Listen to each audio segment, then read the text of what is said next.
DCT Audio. The art of good listening.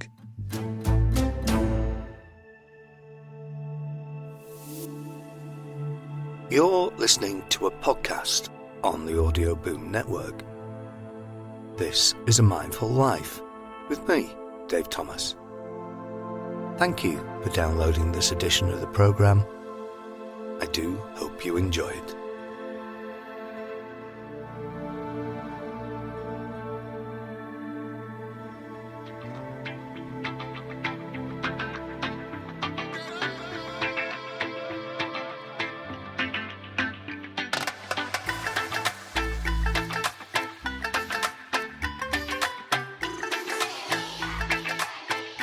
Chris Hobbs, a very warm welcome to A Mindful Life. We're here in Southall, outside Southall Police Station, which is probably where it all started for you. So you can just give us a brief summary of your policing career, if you wouldn't mind. Yeah, sure. This is where it all began. Southall Police Station, still open, but not to the public, unfortunately. Came here from training school. I'd already been a special just up the road in Greenford, so I had some idea of what I was letting myself in for. I was partnered with some very good officers as a young probationer. Learnt my trade pretty well. Didn't do a lot of beat patrol walking because we had very, very good home beat officers in those days who were out and about every day and had their finger on the pulse. Most of the time, because it's a big ground, I was very, very mobile. But I went to all sorts of calls, picked up a lot of knowledge. But also in my time as a young probationer and just after, we had 2 riots in Southall, which I'm sure we'll talk about later. But it's a good place to learn your craft. It's a town that is heavily Asian, has been for decades. All sorts of things going on in terms of policing, but a community that generally is quite supportive, but has been through some difficult times, which I'm sure we'll look at a little bit later on. As I say, unfortunately, this police station was due for closure under Boris Johnson and then under Mayor Khan. It's still with us. There are no current plans to close it. But with a community such as this, you'd have to say it's a big mistake shutting down the front office to the public. Community relations are key here, and by and large, over the last 30, 40 years, despite the odd hiccup, they've been pretty good. So I regard myself as lucky to have started my policing career here, and as probably we'll hear later, it was a place I returned to as I moved up the policing ladder. What year did you join the police? 78. 78 as a young probationer. My first riot was 79. And then I left in 2011, just before we had the riots across London and the country, which was a bit unfortunate, as I would like to have contributed something to the policing. But yeah, very eventful career, one that I don't regret at all. I look back on it and think, that was good. So you literally were thrown in at the deep end a year in, and you're in a full-scale riot. That must have been, it doesn't matter who you are, that must have been quite scary. Yeah, we had some basic riot training. As at training school, we went off to Hounslow, as it was then, to the training centre for public order. So we had some idea of what we were doing, but it wasn't like these days where you've got very specialist officers trained in public order. But we did have the Special Patrol Group, and we'll come to talk about the Special Patrol Group a little bit later in what was a very controversial incident. And they're the forerunners of the Territorial Support Group, which London has today. They've got a similar reputation in terms of dealing very capably with public order problems. But yes, I did apply for the Special Patrol Group as soon as my probation was over, but they said, come back when you've got a bit more experience, so I never did. Now, obviously you mentioned that Southall Police Station still operational but closed to the public. That seems to be a pretty poor picture across the whole of the UK, really, and one of the current problems that the police have is that we're not really in the communities where we should be. That's right. As I said previously, we had in those days home beat officers, and they were out and about on their beats, talking to people, finding out what was going on. The only downside of that was that on Saturdays they'd be taken for football, and if there was a protest or demonstration, they'd be taken for that as well. In those days, you didn't have to be public order trained to deal with these particular events. You do now. So that was a bit of a loss, but by and large during the week they'd be out and about on their beats, talking to people, keeping their finger on the pulse of what's going on, and sadly we've lost that, and we're going to struggle to get it back. Okay, well, we're going to have a bit of a track down memory lane through Southall, and we'll talk a bit more about your career as we go.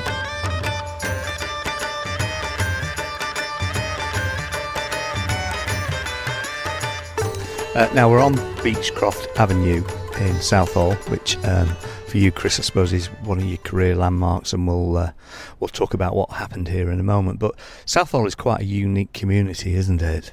Yeah, I think as you're seeing now, it is unique. It's got a mixture from across the world, but mainly from the Asian subcontinent. So we've got Sikhs here, Hindus, more recently an influx of Muslims.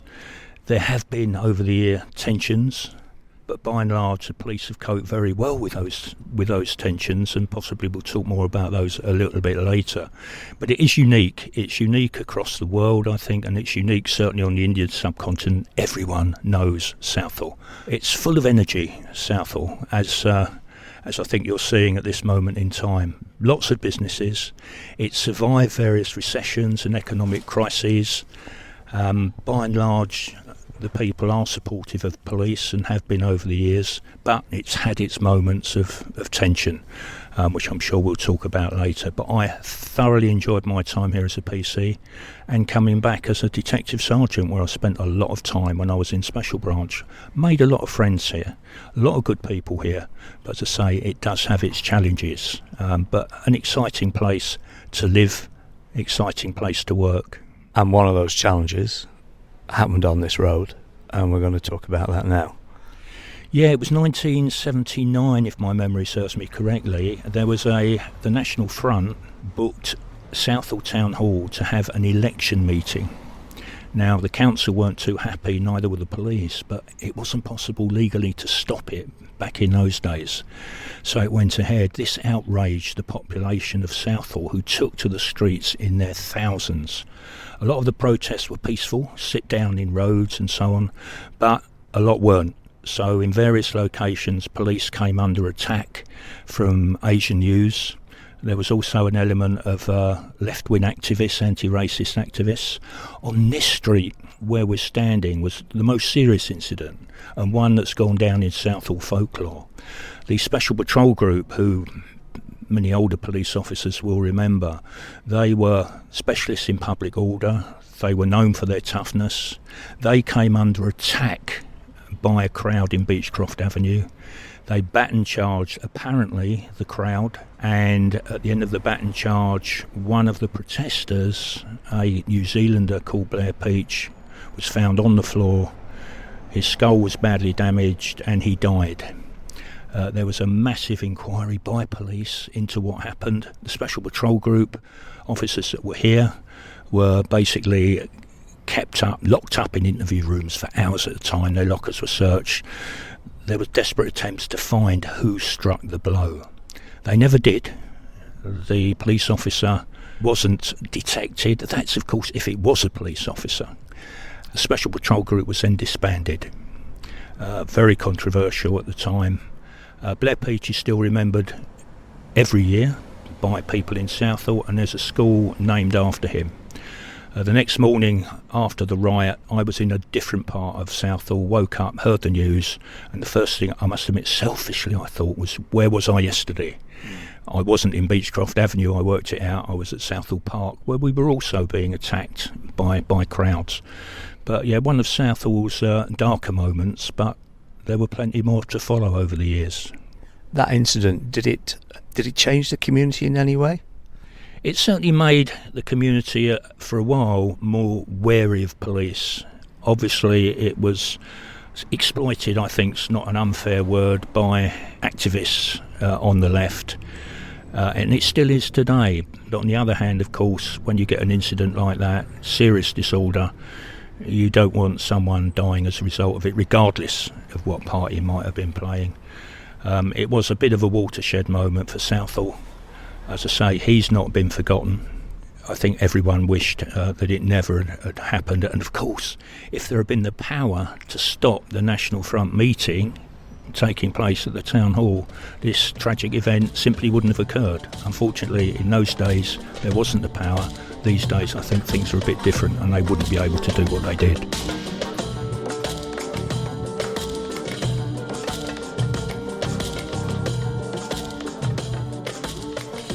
Okay, well, we've fast forwarded to 1981, Chris, and another memorable incident in your policing career. Just tell us where we are and what happened. Yeah, I was actually in my first week on the crime squad, which is a plainclothes unit, proactive. So I'd sort of been asked to go on it. So I was in plainclothes. We just finished the week on the Friday, and we heard there's trouble in the Broadway. So we came down to the Broadway. There was trouble, and myself and my companion had to rush back and put our uniforms on. But what happened was in this particular pub where we're standing by now, there was a concert, but it was a skinhead concert, a skinhead group who were known to be far right. So they were performing. We didn't know anything about this, but the local populace of Southall, the youngsters, the youth, did know about it. So what happened was you had skinheads coming down the Broadway. You had them actually causing some damage. The Asian youths knew they were coming. They were plotted up in snooker halls and so on around the borough. They came out, and straight away there was problems around this particular pub. So myself and my colleague rushed back. I had to go back home, change into uniform, rush back in the chief superintendent's car that we borrowed, and we came through the rioters, and not surprisingly they started throwing things at the car. Luckily, in front of us there was a fire engine that took the bulk of the missiles. So we got to this pub. There was a sort of a police line across. The Asian youths were gathering and they were beginning to throw stuff. It developed into a full-scale riot known as the Hambra Tavern Riot. We brought in police from all over West London, and of course they were in flat caps. They weren't equipped for a riot. So there was a police line. Luckily a coach arrived, a police coach that had some shields on it, so we were able to use those shields. But we got absolutely hammered. Police officers were going down right, left and centre, and there were no reinforcements heading our way. The skinheads were still in the pub. We then had to evacuate the skinheads out of the pub, and it got so serious that we had to pull our line of shields back. In front of our line of shields was that police coach, driven by a civilian driver who kept his coach in front of our diminishing police line and took the brunt of the missiles. He later got a bravery award. A sergeant then took over from him, reversing the police coach back as we were retreating. The police coach went past the pub. Eventually it got too dangerous for him. He had to jump out. The youths commandeered the police coach and drove it into the pub, crashed it into the pub. By this time the skinheads had been evacuated out of it, as I said. They then set fire to the police coach. The police coach then set fire to the pub. So you had this huge blaze going on as we were getting hammered. We managed to push the skinheads back, the Asian youths back down the Broadway. Then I got hit in the back of the head by a brick and got knocked out. Was taken back to the bridge that we're standing by now. I bravely went back to the front line when I recovered. And by that time the Asian youths were dispersing. But it was a massive event. The following week there were riots across the country, including another one in Southall, but we were better equipped to deal with it. Toxteth, people may remember, also went up. Problems all over the place 7 days later. It didn't massively damage relations with the local community, strangely enough. In fact, when the riots had subsided and the pub was on fire, we had local people coming out, offering us cups of tea, asking us whether we were all right, did we want to come and have a rest in their lounge. So we did get quite a lot of sympathy from a lot of locals. The local politicians said this is absolutely disgraceful. Why did you let skinheads into Southall? But the following week there was another riot Asian news came out in numbers. This time we were much better prepared. But as they retreated from police, they then looted a number of shops. So sympathy that there was for the previous week had evaporated because they basically turned on and looted, which didn't make them particularly favourite with the business community. Relations with the police survived that, but it was a traumatic night and I won't forget it. My police dark humour head is kicking in now, and I'm fascinated to know how the Chief Super took the fact that his car had been damaged. As I said, the car we were in as we rushed back to the pub got pelted with missiles. When it all subsided, the Chief Superintendent, a lovely guy called Robin Wally, we said to him, Sir, I'm afraid your car's got quite a few dents in it. And he said, What happened? Eventually the penny dropped with both sides that we were talking about his police allocated car and not his private car. But in fairness, after that he did look after all the injured officers, including myself. He was a good boss. We were very sorry when he had to go, which was shortly afterwards, and we did wonder whether he wasn't moved because he was being blamed for what occurred, which would have been grossly unfair. But a top boss. But very worried that he thought his private vehicle had been covered in dents. But it was a police car. And there's just another anecdote where we're standing now. There's a waterway, canal, across the road that goes under the bridge. You have a story about that, don't you? Well, any newbie that comes to the police station has to go through some sort of, I wouldn't call it an initiation, but something they try and play a bit of a prank on him. This one, we're looking at Southall Bridge over the canal, and they tried to get me with a fishing rod to stand in the middle of the bridge with a long net and catch radioactive fish that had been released apparently into the canal by accident. Unfortunately, having been a special constable in the area, I was waiting for this, so it didn't happen.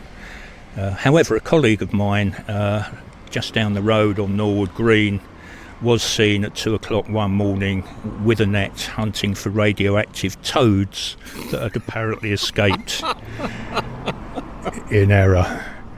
It was all harmless fun, and we all had a good laugh about it. There'll be those terrible bullying and all the rest of it. No, it wasn't like that. It was a bit of good-natured fun, and of course, as newbies came in, they'd have that played on them, and then they'd be the ones playing the prank 2 or 3 years later. So it was all harmless, and it just contributed to the spirit that did exist between us all at that moment, or during those periods before the cutbacks that made things change so dramatically as we're seeing today, unfortunately.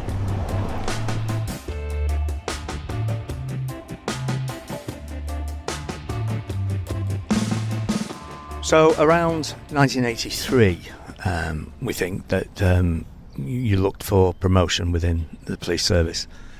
Yes, I passed the exam, and then you had to go back to uniform. So by that time I'd joined Special Branch as a DC. I was put on the Irish desk, but it was pretty much a learning curve. So I decided to go for a promotion. As I said, you had to go back to uniform. I was put back in uniform and allocated Hounslow Police Station, which is just up the road from Southall. Many similar characteristics to Southall. I can't say that I enjoyed it, in all honesty. There were 4 of us, 1 inspector and 3 sergeants at Hounslow. Between us, we had less than 12 months in our promoted ranks. So it was really the blind leading the blind. We were having constant meetings to discuss, what do we do about this? What do we do about that? When I was there, I submitted a report about policing football, which was given to my chief superintendent, who forwarded it. I didn't expect to hear any more about it. I then, after a couple of years, as an ex-teacher, which I was, applied for a post on the training unit at Hendon Training School, which I got. When I was there, I was actually told that my report had been successful. Now, strangely enough, by that time we'd had the disasters at Heysel Stadium, where people were crushed to death. We'd had the Bradford fire, and part of my training, or our training unit, was to prepare a ground safety package, so we would not have this happened in the Met, which we did. At the same time, I was told my report had been accepted about suggestions for policing football, and one of those suggestions, why don't we send uniform officers that police grounds in London on a regular basis, why don't we send them to away games in uniform to liaise with the bosses, say in Manchester or Liverpool, and also because the fans who were travelling to away games, including hooligans, would know who those individuals were. We called them spotters. So I spent a season with Chelsea going around the country to various football grounds, liaising with the police, talking to the hooligans who got to know me, and it worked. The next season, just about every club in London had spotters out travelling the country. I then put in another report saying, why don't we do this for England away games? Initially they said no. A little while later, when I was back in Special Branch, they said yes, and I got a phone call saying, we're going out to Germany, it was your idea, come with us, be part of this spotting team. Unfortunately, I was stricken with gastroenteritis at the time, lost about 2 stone in weight, had to decline the offer, and they never asked me again.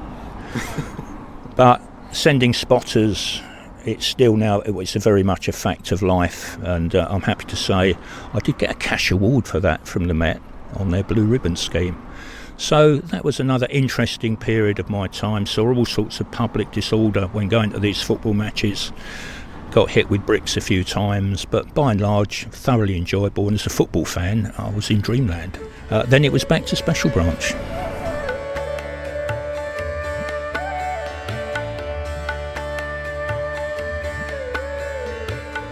So we're walking back down into the town centre along Broadway. Let's transport forward to around 1987, Chris, and I believe you were back on the India desk at that time. Yeah, I was...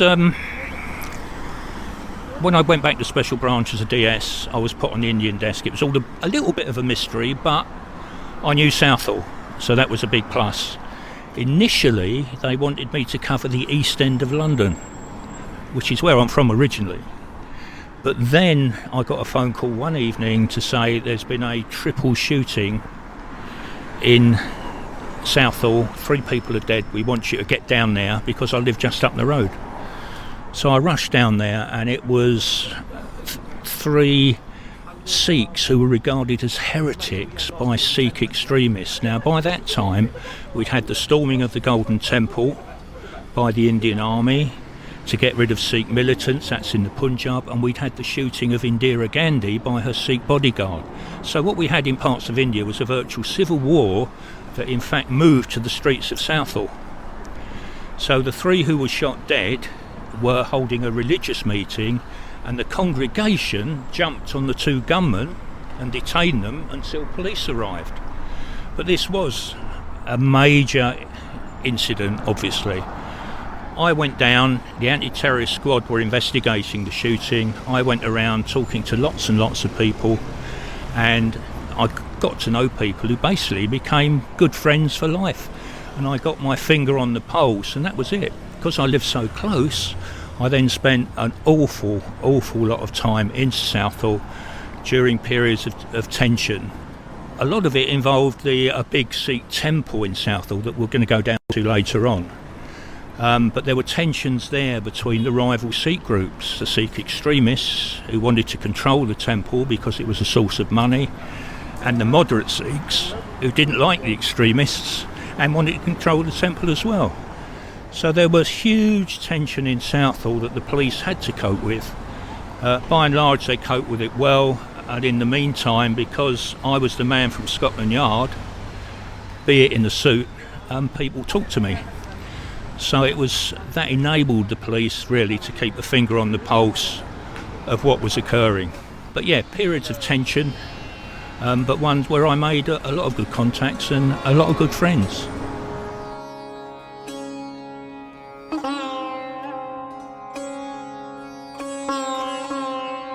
We're on Havelock Road in Southall, and we're opposite one of the Sikh temples. It's probably the main one. What's it called, Chris? Sri Guru Singh Sabha. Okay, I'm glad you said that. We've just walked through town, and there's been a Hindi festival of some sort. We don't know what it was, but there was a lot of Sikhs out on the road with stalls giving out food as an act of friendship to everybody, including the Hindis. And that's sort of indicative, really, of how Southall polices itself in some respects. Yeah, I mean, as I've said, there have been periods of great tension in Southall, but there's also this feeling of community. For example, in the riots 2011, you had Muslims from the local mosque, when the Sikhs, on the Sikhs' holy day, which is a Sunday, coming in to protect the Sikh temple, and then the Sikhs, on the Muslims' holy day, the Friday, will go along to protect the Muslim mosque. So that's a sort of, although there have been tensions, quite severe tensions at times, there's also this feeling that everyone's in Southall community and everyone's going to pull together, and we've just seen that with Sikhs offering food along the route taken by these Hindu celebrants celebrating their festival. So it really is quite a unique and special place, which is why I'm very fond of it and the time I've spent here. And that's not to say, however, over the years that there have been tensions that have resulted in some serious disorder, and the police have played an active part in preventing that. Absolutely. I mean, as we've discussed, we had problems in the 80s after the storming of the Golden Temple with Sikh extremists in the town. There were some very violent incidents, and the police responded by, again, liaising, engaging with the community. And then in 1995 there was a little incident at a college in Hounslow, and that exploded into almost a civil war between the Sikh youths and the Muslim youths. So we had major events going on. They had to be policed. One side would try and attack the other, and happily, with policing and with the community, we managed somehow to keep a lid on the situation that involved hundreds of youths from either side. Some very tense situations, but some superb policing from the chief superintendents right down to the PCs who were out there. It was community policing at its best. The tension subsided in 1999, and that was the year of the Macpherson report. And for reasons I still can't understand, the Met and the Commissioner never mentioned what went on over these 4 years in Southall, Hounslow, Slough and other areas. So there has been some fantastic community policing, but then you need a community to police, and the community here was very receptive to that sort of policing. Hugely successful, very memorable, and again, part of my career that I won't forget. On our travels here, we bumped into a Sikh friend of yours, and we had a quick chat, and we talked about community policing, didn't we? And he said that if somebody isn't seen, then they can't be trusted, and that really does bring you to the nub of community policing in the UK as a whole. Yeah, I mean, we saw it today, didn't we? We've been up and down Southall Broadway, which was very, very busy. We've been down South Road, where we saw the procession. We saw the Sikhs offering hospitality to those in the procession and anyone else who wanted it. We didn't see one single solitary police officer. Now, this would have been a great time to interact with the community. But in fairness to the local police bosses, one of whom I know very well, the fact is that the jam is too thinly spread. There are not enough officers to do all that needs to be done. And no matter how the government may boast about these 20,000 extra officers, which normally results in laughter, we simply have not got enough to do all that's required of them. And community policing is really key to getting the communities back on side. The Commissioner of the Met hopes to basically reintroduce it. I think personally he's going to struggle because of the demands placed on the Met. But the people we spoke to today, by and large, are nothing but praise for the old days when community policing was a fact, and they appreciated what it did for the community. Now community policing in parts of London, as here, is on its knees, and that's a real shame. You're clearly very passionate about policing, as I think we all are, really. And that nicely brings us into a sort of role that you took on around, I suppose, at the time of your retirement, really. You became a police commentator. And there's a lot been said recently about police commentators. You're one of the few trusted ones, which gives a balanced view. So how did you get into that? It was sheer luck. I mean, I'd retired a short time before the riots in 2011. So I found it quite frustrating that I couldn't grab gear that I had at home and go down the road and help officers out at Ealing. But on the Sunday after the Tottenham riot, I sent an email to Sky that I think wasn't particularly complimentary about something policing-wise. Anyway, they got back to me and said, would I like to be interviewed? So I went on, was interviewed with a black lad who was a youth leader, and the next day I was asked to be interviewed by BBC London News outside Scotland Yard. So I went along, did an interview there at lunchtime, predicted gloom and doom in terms of the gangs uniting against the police, which proved very, very true. And that was really the start. I wrote a couple of articles that got published for online magazines. And then in 2018 I was out shopping in the West End and I came across a Tommy Robinson protest. So I followed it. It was extremely violent, attacks on police and so on, so I wrote an article on that. And so I tend to keep an eye on public order events in London, which enables me to speak to and talk to police officers and keep up to date with what's going on the front line and basically how demoralised they are at this moment in time. But yeah, it keeps me out of trouble, or gets me into trouble, depending on which way you look at it. And I think you write quite extensively for the, is it the Police Oracle? Yeah, Police Oracle. It's an online police magazine. Many police officers will know it or know of it. I think the bosses all look at it. It deals solely with policing. It deals with it very well. The downside is there's a paywall. So you have to pay £20-something a year to actually read most of its articles. But my arrangement with them is that they don't pay me, but on the other hand, anything I write isn't subject to a paywall, so anyone can read it. And I'm a bit miffed they haven't yet published the article I wrote about last week's Notting Hill Carnival, because I was there. But maybe we'll see that on Monday. If not, I shall sulk for the rest of the week. Well, it would be remiss of me, while you're with me, not to ask you to... well, actually, it's quite a simple question, but it could be a big answer.